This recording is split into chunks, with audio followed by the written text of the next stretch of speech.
বাপু এই বাগানটা কার? আমার। আপনি কি হেলে থাকেন? হ্যাঁ, আমি যদি হেলাই না থাকি তাহলে আমার আমের পাতাও থাকতো না।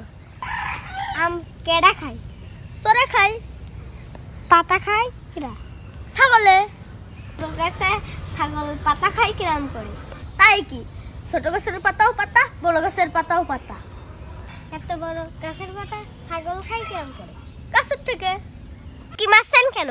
ছাগল কি গাছে উঠি পাতা খায়? ছাগলের পাতা পায় কিরাম করে? ছাগল কি গাছে উঠতে পারে? পাতা পায় কিরাম করে? বাল ছিঁড়ে, পাতা ছিঁড়ে ছিঁড়ে খায়। এলাকার বিটিকে তুমি চেনো না তো, যেমন করে তল্লা বাঁশের ঘেরা বানিয়েছে, গাছের একটা পাতাও থাকে না। চাচা তুমি কি সব আম বাঁচবা? হ্যাঁ বাবু। তুমি এত পেঁচাল বাড়াও কেন? আম তো সব পেকে গেছে, টেনে আনতে হবে। চাচা তুমি কি সব বাগান বেচবা? ব্যাস পুনাতে সকালের মধ্যে তুলে খাবো আম। তুমি কি আম দেবা? যেরাম নেবা। কিরাম বেচবা? তুমি কিরাম কিনবা? তুমি কিরাম বেচবা? টাকা দিবা, আম নিবা,